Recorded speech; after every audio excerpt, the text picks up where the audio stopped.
Good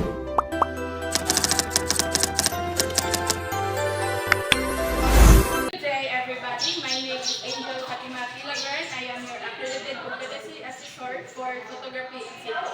I would like to acknowledge the presence of Ms. Dali Helio, our AC manager, and Ms. Jeneline Lopias, our DISDA representative from provincial office. Good morning, ma'am.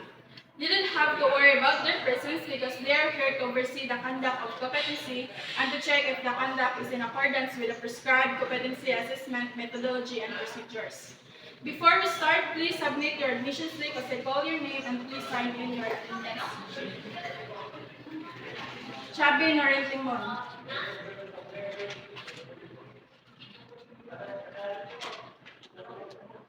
Jubijoy Utrera. Kylie Mabalhin. Jonel Camucha.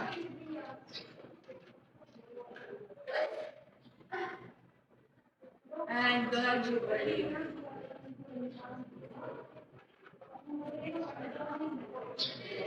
So I have here with me your accomplished self-assessment guide. This is the indication that you know and can perform all the unit of competency enumerated for photography in Cebu. I would like to welcome you to our center for your assessment. The purpose of this assessment is to determine your level of competency for this qualification. Today, I am going to administer a competency assessment for photography in situ. It is the qualification level with core competencies, namely perform post-capture processing and perform finished product. The task that you will be going to perform for this assessment is performing editing software for post-production. To determine your knowledge and skills for photography in situ, the assessment methods we will use is demonstrations with oral questioning. These assessment methods can help measure your underpinning knowledge and skills. For your personal needs, the comfort room and lavatories are located at the back of this room, and you can also take your meal in our canteen. However, during the assessment, you are not allowed to leave the premises of the assessment center. If you have difficulty understanding instructions, please do not hesitate to inform me because I am willing to translate it or explain it for you. If you have concerns or questions, kindly raise your hand because I am willing to assist you. But once the assessment has started, please refrain from asking questions. It is no longer allowed. In same token, during the assessment, if you have physical or any form of difficulty, do not hesitate to call my attention so that we can address it immediately. If you have questions regarding the assessment result, you have the right to appeal. If you can submit your appeal to the DISDA provincial office, where the assessment center and the assessors are accredited. For issuance of national certificate, the AC manager shall inform you where you can claim your national certificate within 5 working days after the assessment. After the assessment, if you are found to be not yet competent, you don't have to worry because you can reassess anytime at your own convenience. If the reassessment is full qualification, you have to undergo the whole assessment process. If you are found to be competent in some unit of competencies, the reassessment will focus on the unit of competencies where you are found to be not yet competent.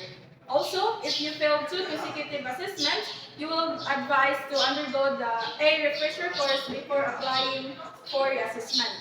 During the actual assessment, please observe safety as you perform the task. In case of an accident, please call my attention immediately so that we can provide you with first aid. With regard to the result of your assessment, we observe strict confidentiality. This is to ensure your integrity. The result is only made available to the authorized personnel and to the institutions where you had your actual training. About this, the assessment package is kept in secure place to guarantee the integrity of the assessment package. Also, I ask all candidates to refrain from giving away any form of information that took place during the assessment process. Any clarifications or questions? If there are no more questions, we will start the assessment. Since you are finished with the agreement sheets, we will now proceed to the actual demonstration. I want you to be ready for our actual demonstrations with oral questioning. While you are performing, I will be having some questions pertaining of what you are performing. I want you to answer directly with precise idea. This will indicate that you know and understand of what you are performing. If you have any queries, don't hesitate to tell me. You are only given 1 minute to answer the questions. Now let's proceed to the actual demonstrations using the materials, tools, and equipment. You are not required to perform post-capture processing. You are given 2 hours to complete the task. I will be observing and asking questions while you are performing. The first candidate will be Shabi Loren Timon, and the second candidate is Donald J. Correa. Now let's proceed to the assessment area.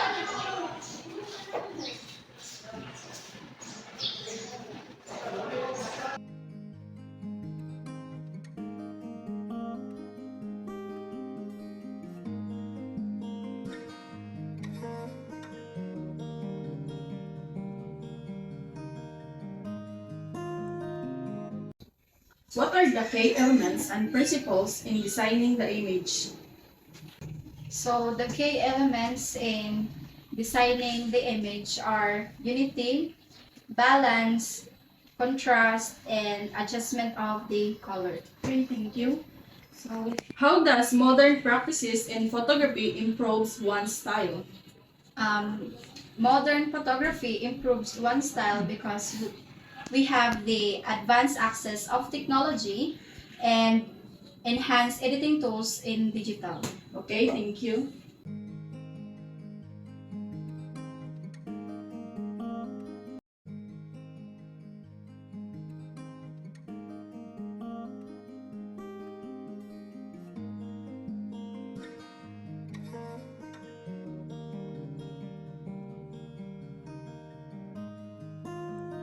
What are the key elements and principles in designing the image?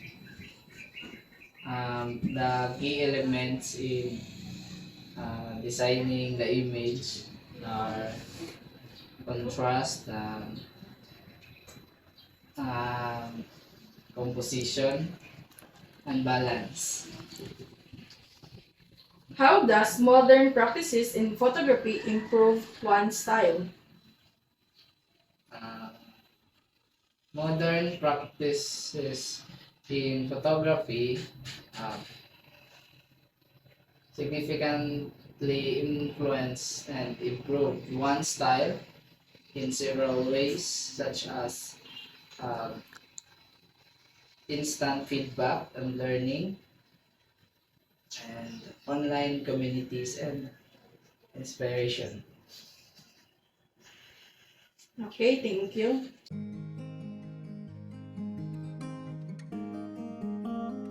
Candidates, we are done with the demonstrations of skills with oral questioning.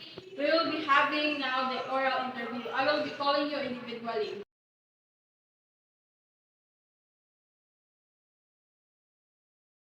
Timon Chabi Norin.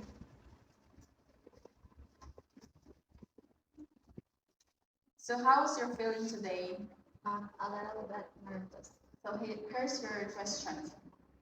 Discuss the procedures involved in enhancing the photo considering the different types and level of exposure. So the procedures in enhancing the photo, considering the different types and level of exposures, are involves with first assess the exposures. Start by evaluating the overall exposure of the photo. Then adjust exposure compensation. If you are shooting in automatic or semi-automatic mode, you can use the exposure compensation feature to make global exposure adjustment. Then it will help to enhance the photo. Okay, next question.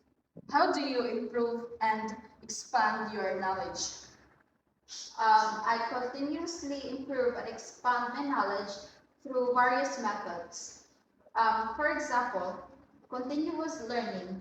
I have access to a vast amount of information and resources, including books, articles, research papers, and online courses.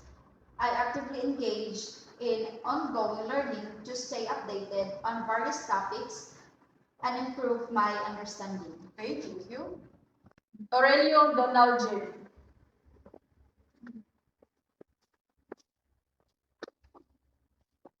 How's your feeling today? I'm fine. Okay, so here's your question. Discuss the procedures involved in enhancing the photo considering the different types of level of exposure. Procedures in enhancing the photo, considering the exposure. Because it is important to um,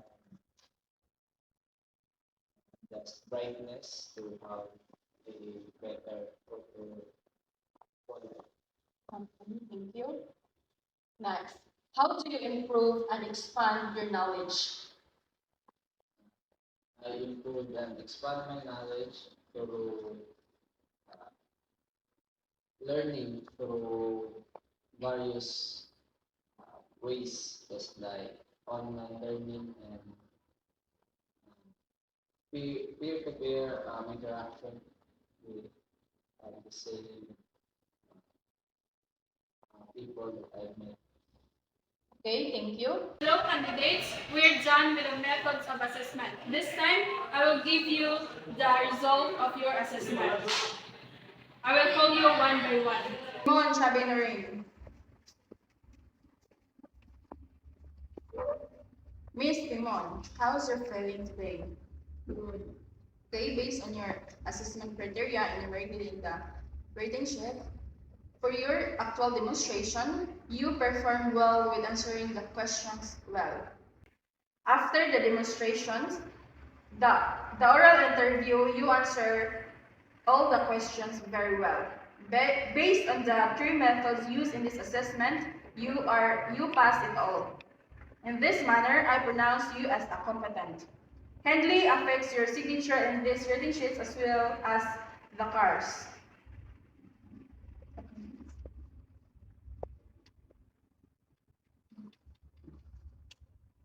This is an indication that you accept my assessment decision. Congratulations. Thank you, ma'am. Thank you. Aurelio Donald Jib.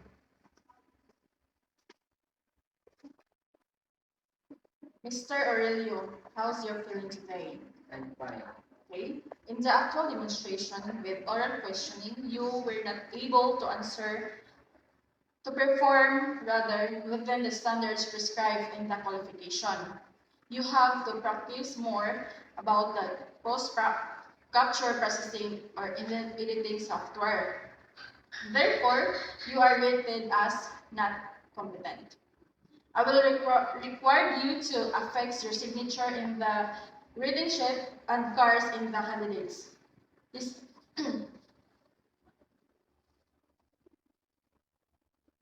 So this is an indication that you accept my decision.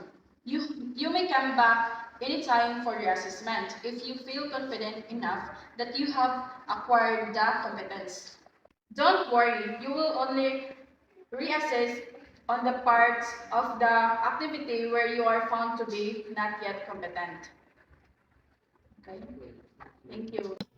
Candidates, our assessment has officially ended. Before leaving the assessment premises, I would like everyone to perform try test. Thank you, candidates, for participating in this assessment, and have a safe journey back home.